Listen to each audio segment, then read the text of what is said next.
नर्मदे हर महाराज जी। नर्मदे हर। कौन सा स्थान है महाराज जी यहाँ?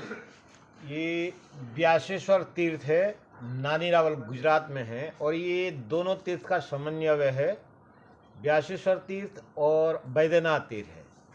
व्यासेश्वर तीर्थ इसी स्थान में स्थापना करने के सामने था कि अगस्त्य मुनि का जस्ट आश्रम उनकी साधना में लिप्त थे, तभी अगस्त्य मुनि सामने, तो अगस्त्येश्वर के जस्ट सामने है व्यासेश्वर तीर्थ। और यही तीर्थ द्वापर का है, लेकिन जो पत्थर का है 5000 साल तो इनकी द्वापर का है। तो तभी पाया जाता है अभी कि व्यासेश्वर तीर्थ ये हर पुराण में, जैसे कि नर्मदा पुराण है, वायु पुराण है, अग्नि पुराण है, ये हर एक पुराण में कि रेवाखंड जितने भी आ रहा है, हर रेवाखंड में इसका वर्णन है। खास करके वायु पुराण की 73वां श्लोक से 106वां श्लोक तक की यहाँ का वर्णना है।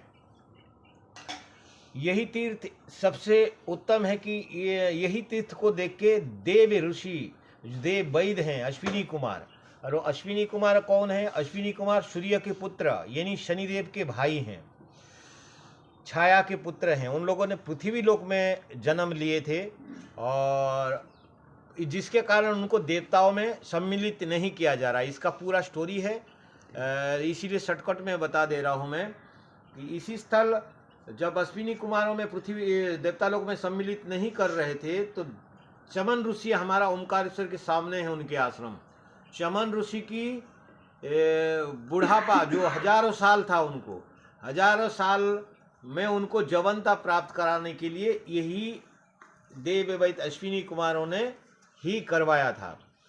और यहाँ जो महादेव हैं, बैद्यनाथ महादेव का स्थापना करके यहाँ उन्होंने वही सिद्धि प्राप्त करी थी जो 51-52 जड़ी बूटियों से जो चमनप्राश बनता है, वही फॉर्मूला यहाँ तैयार करके चमन ऋषि को दिया गया था। तभी से चमनप्राश का नाम आज तक है, कलयुग में भी चमनप्राश का नाम है और खाते हैं।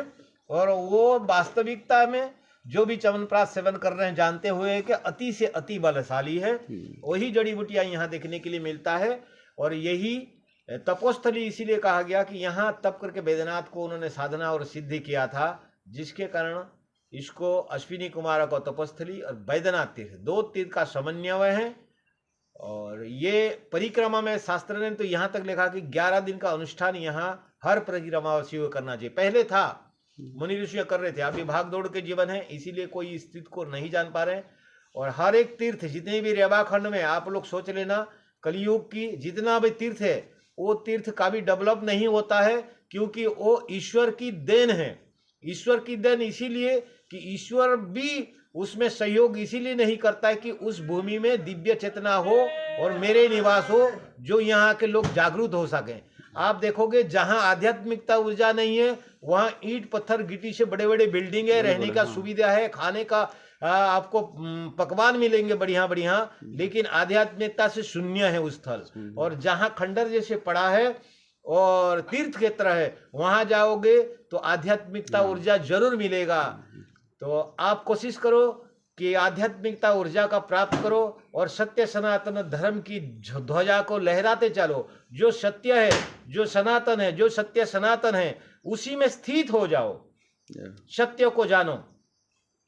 नर्मदे हर। नर्मदे है। बाबा ये तीर्थ क्षेत्र है, थोड़ा दर्शन करके जाना।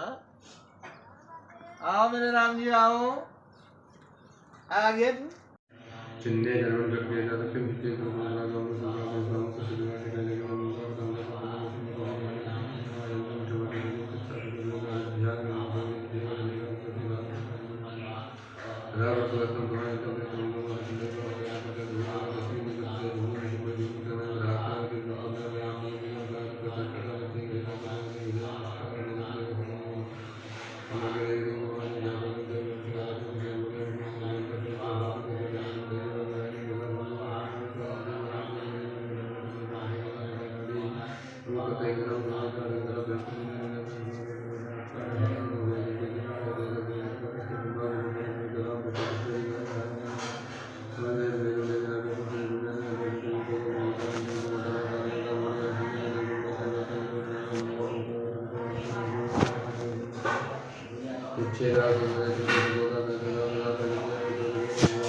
व्यासेश्वर महादेव मंदिर पानी आने के कारण मंदिर क्षतिग्रस्त हो गया है।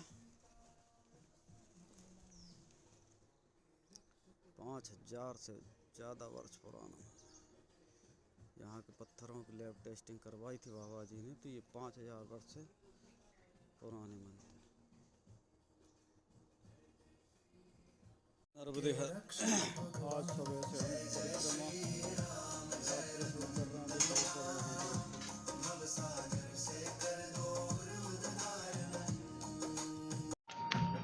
नर्मदे हर आज परिक्रमा का है 19वां दिन और हम यात्रा शुरू कर चुके हैं नर्मदा जी के किनारे किनारे। आज रात को हम रुके थे व्यासेश्वर तीर्थ में। यहाँ व्यास जी ने तपस्या की है और ये व्यास जी का मंदिर है। जल भराव के कारण ये व्यास जी द्वारा स्थापित शिवलिंग है। जल भराव के कारण ये शिवलिंग अभी मंदिर पूरा टूट गया है। यहीं पे अश्वनी कुमारों ने तपस्या की थी और च्यवनप्राश का जो खोज है अश्वनी कुमारों को यहीं पे हुई थी और वो जड़ी बूटियाँ च्यवनप्राश वाली अभी भी इस क्षेत्र में पाई जाती हैं। और अब हम आ गए हैं नर्मदा जी के बिल्कुल किनारे पर। ये नीचे उतरते जा रहे हैं ढलान से और सामने है नर्मदा जी। नर्मदे है मैया की परिक्रमा बड़ी दिव्य अनुभूति का विषय है भैया। नर्मदा परिक्रमा